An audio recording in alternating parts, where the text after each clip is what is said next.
Should we set an alarm for the morning? No need. We have a hunting horn. Ladies, gentlemen, and monsters of all ages, the day has finally come for me to bring you all into the glory that is Hunting Horn in the Sunbreak expansion. I became a Hunting Horn main back in base Monster Hunter Rise when it released, personally absolutely adoring the way that the weapon was changed, the increase in pace, and just the general badass feeling of it. But in Sunbreak, this has been increased upon even further. Today I'm going to spend a little bit telling you why I like Hunting Horn so much in Sunbreak and why it is as strong as it is now, and then I'll dive into the 3 best builds that currently exist for it depending on your preferred gameplay style. A little notice now that these builds will be using extremely late game armor, and some of the monsters I fight will be from after the conclusion of the story itself, so if you are particularly afraid of spoilers, this is a bit of a dangerous place to be. But it's all about the best of the best when it comes to Hunting Horn, so that should be assumed to begin with. Without further ado then, let's talk about what makes Hunting Horn so great in Sunbreak, and the biggest and best change there is a new silkbind move called Sonic Bloom. This replaces the Earthshaker silkbind, which I was a massive fan of in base Rise, but hey, they did it again. They made something that I both enjoy more and that realistically is even better. Now if we are talking about pure numbers in similar use situations, the Sonic Bloom, which I will henceforth be affectionately referring to more often than not as the Egg, does slightly less damage than Earthshaker in a perfect build, but realistically you just won't be using them the same way. Spamming Earthshaker isn't a great way to deal with monsters. It takes a while, it leaves you open to being attacked, and it stops you from playing songs and doing other forms of damage while you're doing it. The Egg, on the other hand, is something that you put on the ground, and then once you play 3 different songs, or do one Magnificent Trio attack, or do the Infernal Melody song, the Egg will pop for a massive chunk of shockwave damage. The fact that this is shockwave damage means it has bonus stun value, it ignores hit zones, and uniquely for the way that this specific thing works, it will automatically target the head of the monster as long as the head is within range of the explosion. Otherwise, it will just hit whatever body part is within range. As a result of the way that this functions, it gains 3 very specific things over Earthshaker. 1. None of its damage relies on affinity in any way, whereas the first half of Earthshaker does. 2. All of the damage comes out in one big pop. This makes it very easy to expect an Egg will cause a flinch more often than not, as well as making it an incredibly good wake-up hit on a sleeping monster. And then 3. You don't have to aim it at all. You don't have to position it really aside from keeping the monster within its area of effect, which is pretty sizable, and, well, put simply, as a result, you can use this to damage the monster without ever actually connecting your weapon with the monster if you don't want to. Put the Egg down, play 3 songs, the Egg explodes, dealing damage. What this means is that not only are you rewarded for playing songs just for the sake of playing songs, but you also can use this to hit monsters that are flying, for example, when you otherwise couldn't hit them, or monsters that are hard to keep track of the weak spots with your weapon attacks. The biggest thing that this Egg does is just be a very simple source of bonus damage that requires extremely little input past what you would already be regularly doing as a Hunting Horn user. Rather than Earthshaker, which you would only pull out in situations where it is safe to, when the monster's knocked down and places like that, the Egg can be placed pretty much whenever, wherever, and you are guaranteed to get the maximum use out of it as long as the monster isn't hyper-mobile. If you're in a pitch-perfect speedrunner, Earthshaker may be better, but Sonic Bloom has such a high baseline damage with incredible ease of use that you would have to be in an incredibly high percentile of players to get better use out of Earthshaker than Sonic Bloom, at least in my opinion. And so, this is the first major reason that Hunting Horn is so much fun in Sunbreak. Every 10 to 15 seconds, plop out an Egg, then hit the monsters enough to play 3 songs, and pop goes the Egg. Massive chunk of damage, predictable timing as you count your own songs. It's just extremely fun. More eggs! Past this, we also have the other new Silkbind Shockwave. What this is a move that throws you up into the air with extreme hyper armor, and when you land, you'll have a power-up for a limited time that puts an extra pop of damage out every single time you connect with a monster. The amount of damage is unrelated to the motion value of the attack that you use, so it literally just piles up more damage depending on how quickly you can hit the monster. The damage pops aren't massive compared to your attacks themselves, but they are a pure bonus that is hard to ignore. This one replaces Slide Beat, and I genuinely think that is worth using over Slide Beat in 9 out of 10 scenarios as well. The on-demand massive hyper armor without any forward momentum is great. The animation lasts longer than Slide Beat's lower level hyper armor, and the power-up effect afterwards is just pure damage gain for the continuation of the hunt. As a result of these 2 new Silkbinds, I personally just don't really use any of the old ones anymore. Yes, switch skill swaps exist as a system, but as you'll see when I get into the builds themselves, there are certain things in the game that reward you for not swapping your switch skills, and Hunting Horn, through the power of Sonic Bloom and Silkbind Shockwave is one of the weapons that really just doesn't need to swap. One thing I will add is for this to function properly as a playstyle, you really want to have the absolute maximum uptime on having 3 wire bugs instead of the base 2. The easiest way to do that is to have a Palico with the Sumioun Endemic Life skill, which generates wire bugs for you to use every so often. This combined with at least 1 rank of Wirebug Whisperer skill means you will have 3 wire bugs for the vast majority of the hunt, especially combined with the ones that are just around the map in general. With this, you can pretty much put down a new Sonic Bloom about as fast as you can pop the first one, making a really solid gameplay loop. You can also use Silkbind Shockwave as a way to evade the majority of the damage you know is coming your way when an attack is too close to dodge, making it an incredibly safe defensive option with a really big window, meaning you don't have to be perfect on the timing by any means. Basically, what I'm saying is between these 2 new Silkbinds, you have a really high potential damage ceiling, but also your damage floor is also sort of ridiculously high. You have an egg that you can pop for over 1,000 damage without actually needing to hit the monster at all to trigger it, though of course you'll do more damage if you do hit the monster. And then you have a massive window big hyper armor attack that then gives you bonuses when you do hit the monster afterwards. Essentially, Hunting Horn is a weapon that is now incredibly easy to do damage with, even if you're not playing well. You just made it easy. Of course, this isn't to say that the skill that you have has no effect on the weapon's output. The maximum damage output it has still requires you to be hitting the weak spots and to be attacking the monster to trigger the egg, rather than just corner horning. But the fact is that it is now actually possible to kill a monster while only corner horning. That's just how it is. That said, I love this playstyle. The high end of the damage that you can do is absolutely nuts when you're playing it well, and the amount of numbers popping up on your screen sometimes will make you think that you accidentally brought dual blades into the hunt rather than Hunting Horn. It's just extremely satisfying. As well, as a result of Sonic Bloom being what it is, our reliance on affinity as a weapon has gone down even further. Affinity skills are still good, they affect every actual weapon hit, but a larger portion of our overall damage is now shockwave based, which changes the formula as to what is worth what when building the weapon. As a result, it's hard to be perfect when talking about the numbers a Hunting Horn set will reach, as for the most part your split of weapon damage to shockwave damage will heavily depend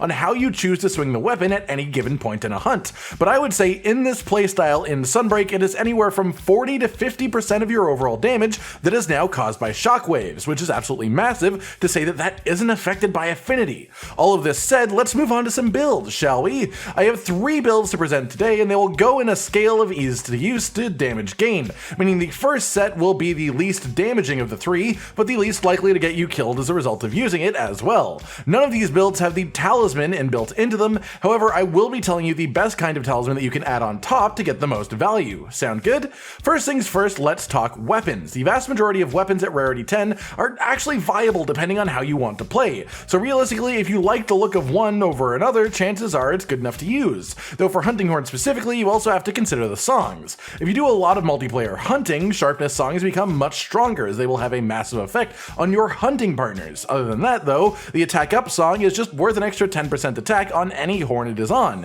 which is an important consideration to make as well. That said, if we're talking pure damage, which is what these sets are, the top 3 hunting horns for general play, raw damage, as far as offensive output capability, are the Geismagorm horn with 320 raw, negative 20% affinity, and a ridiculous amount of purple sharpness. The Tigrex horn with 330 raw, negative 20% affinity, only 30 hits of purple sharpness, and the Sonic Wave song is a bit of bonus damage. And then the Kimura horn with 310 raw, neutral affinity, 30 hits of purple sharpness, a 4 slot, and a 2 slot. All of these weapons have a minimum of a level 2 rampage slot, as the anti-dragon and equivalent rampage decorations are just ridiculously effective against anything that isn't an Elder Dragon. Without getting ridiculously bogged down in the math though, if you don't care about affinity at all and want to go purely shockwave damage, then the Tigrex horn is technically the best. If you want to never worry about sharpening and have extremely competitive damage still, the Geismagorm hunting horn is the best. And if you want the perfect middle ground, the one that is incredible with shockwave damage,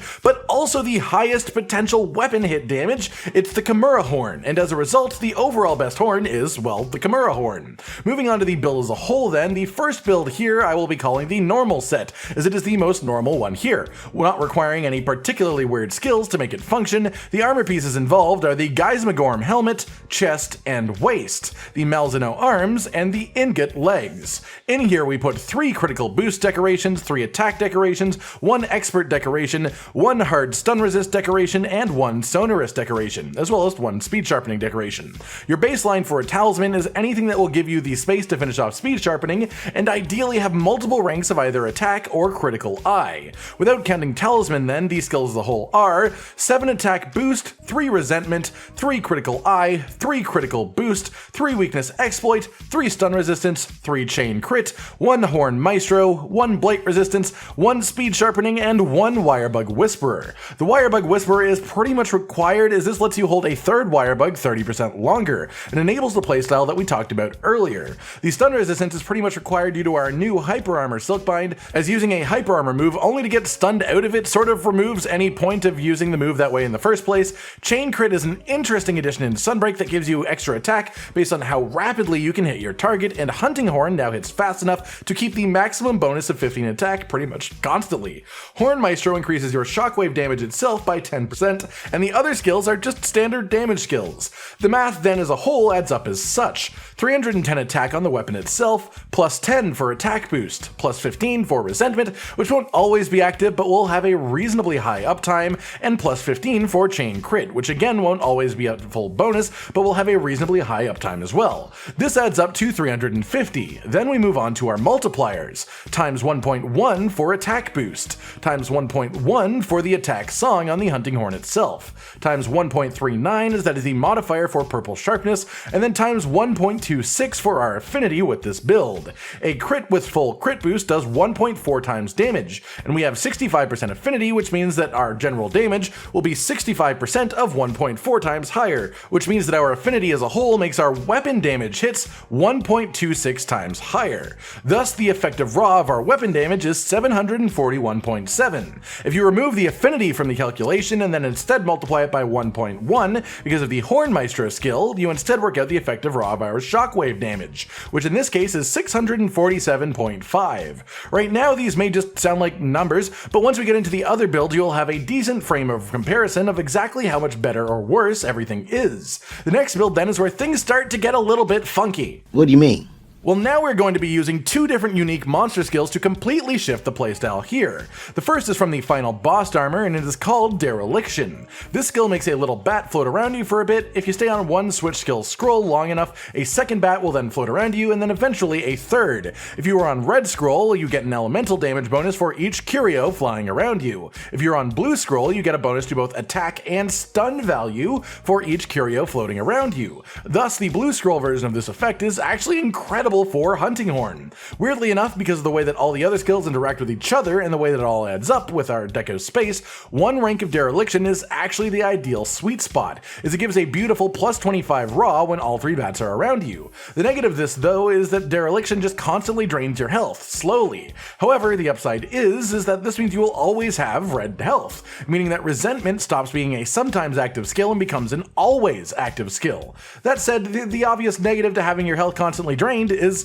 well, having your health constantly drained. If you have to stop to heal, you are losing uptime and therefore losing damage. Thankfully, we have a few ways to counteract this. First and foremost, which I will recommend for the final build as well, is an item called Gourmet Fish. You get this by handing in any type of fish to the Motley Mix at the tea shop, and when you eat a gourmet fish on the hunt, it recovers all of your red health, as well as giving you just general health regeneration for 90 seconds after eating. This health regen is almost enough to counter the drain from Dereliction, but not quite so much that it overpowers it and turns Resentment off. With this item, Dereliction becomes significantly safer and more convenient to use, but on top of that, this specific build has another skill built into it to counter the health drain issue, and that is the Malzeno unique skill, Bloodright. Again, only one rank of it, but what this does is heal you for 5% of any damage that you deal to a broken monster part. For the most part, the skill is alright, but requires you to aim extremely well to take advantage of. For Hunting Horn, however, the Sonic Bloom strikes again. Remember how I said earlier that the egg popping automatically targets the head of a monster if it's in range? That makes Bloodright sort of silly, because not only does this mean that the head will break quickly because you're popping in a lot of damage to the head, but it also means once the head is broken, anytime that you pop an egg, you will heal a massive chunk of your health as it auto-targets the now broken head. As a result, this becomes an extremely safe way of actually using the Dereliction skill for its bonuses without suffering too much from the health drain itself. The armor pieces involved then are the Geismagorm head, waist, and legs, and the Malzeno chest and arms. The decorations we have slotted in are 3 critical boost, 5 attack boost, 1 resentment, the hard stun resistance deco, and the sonorous deco. For talisman, again you want anything that would have either attack or critical eye to let you increase the affinity of the build overall, and as well as ideally a 4 slot to stick in hard speed sharpening. The skills as a whole then, without counting a talisman, are 7 attack boost, 4 resentment, 3 critical boost, 3 weakness exploit, 3 stun resistance, 2 chain crit, Horn Maestro, 1 blight resistance, 1 part breaker, 1 wirebug whisperer, 1 bloodright, and 1 dereliction. And to add up the numbers the same way as the earlier set, that is 310 for the weapon itself, plus 10 for attack boost, plus 20 for resentment that will now always be active due to the health drain, plus 10 from 2 ranks of chain crit, plus 25 for 1 rank of dereliction, for 375. Now for the multipliers we have times 1.1 for attack boost, times 1.1 for attack song on the horn, times 1.39 for purple sharpness, and then we have 50% affinity with full crit boost, which is a 1.2 times damage bonus to our weapon hits for a total of 756.8. And if we backtrack off the affinity again and instead do our 1.1 times bonus for Horn Maestro, we get 693.8 on our shockwave damage. As you can see in comparison to the first set, this does a significant amount higher shockwave damage and a fair bit higher weapon damage too, as well as having the healing component, but also the drain component. Back and forth, give and take. And then finally, we move on to the last build, the pure offense build, one that is a bit dangerous but also ridiculously effective on the damage front. And this is essentially the previous build, but without bloodright involved and a couple armor piece swaps. The armor pieces here are the Geismagorm head, chest, and legs, the Malzeno arms, and then the Rathalos waist. The decos in use are 3 attack boost, 3 critical eye, 2 critical boost, 1 weakness exploit, 1 resentment, and then the hard stun resistance decoration. The same talisman is recommended here, attack boost or critical eye with a 4 slot for speed sharpener, but the hard requirement, and I do mean requirement as any talisman used here, has to have a 1 slot as you need somewhere to get your Horn Maestro skill. This skill is basically required for Hunting Horn, but none of these armor pieces have a 1 slot, so your talisman has to provide that. As a result of this simply being achieved by any talisman that could have even no skills and a 1 slot somehow, I will still be counting Horn Maestro in the calculations of the math later on, as it is a given that you will have it. However, the skill list without counting a talisman at all is 7 attack boost, 5 resentment, 3 critical eye, 3 critical boost, 3 weakness exploit, 3 windproof, 3 stun resistance, 1 blight resistance, 1 wirebug whisperer, 1 dereliction, and 1 chain crit. And one final set of math to show you why this is the highest damaging of the 3 armor sets I've shown: 310 weapon attack, plus 10 from attack boost, plus 25 from resentment, plus 25 from dereliction, plus 5 from chain crit is 375, times 1.1 for attack boost, times 1.1 for attack song on the horn, times 1.39 for purple sharpness, times 1.26 for 65% affinity on full crit boost is 794.7 on the weapon hits themselves. And then one more time backtracking the affinity off and instead working in the Horn Maestro that will be on your talisman, that is 693.8 shockwave damage, making this have the exact same shockwave damage as the previous build, but notably significantly higher weapon damage itself. And that is them, the 3 builds that make Hunting Horn absolutely destroy things in the current endgame of Sunbreak. It is worth mentioning that even the full-on build I recommend here at the end can be relatively safe against actual endgame monsters, not only due to the gourmet fish that I mentioned earlier, but also due to the way that afflicted monsters work, as the blood blight can offset the drain if you are aggressive enough. But with the use of gourmet fish, this can still be usable without much issue against pretty much any monster in the game. These builds are ridiculously strong, all 3 of them. Hunting Horn is ridiculously strong in Sunbreak, and you'll notice that even on hunts where you feel like you are doing particularly great, your kill times will still be pretty fantastic just due to the shockwave damage and the sonic bloom itself. Sorry for overloading all your brains with the amount of math done here today, but I hope that you've learned something neat about the Horn of Hunting. I hope any of you Horn mains out there have come to understand the way that I play and what I think the best builds are, as well as why, and anyone who doesn't main the Hunting Horn maybe got a bit of inspiration to try it out from just how awesome all of this really is. I've been Cotton Dinosaur, and this has been a one hell of an exploration into Hunting Horn and Sunbreak, as well as its best builds currently available. Like if you like the video, subscribe and hit the notification bell for more, and most importantly, ladies and gentlemen, until next time, stay sweet. Josh, Cotton, and Hollow with the videos, dropping the humor like a hammer on your tippy toes, bringing entertainment on a daily arrangement to take our insanity and turn it into entertainment. Yes, I said entertainment twice, to reiterate that it is nice to look into your faces on a mostly daily basis when you let us in your homes to make the whole world a stage. Goodbye.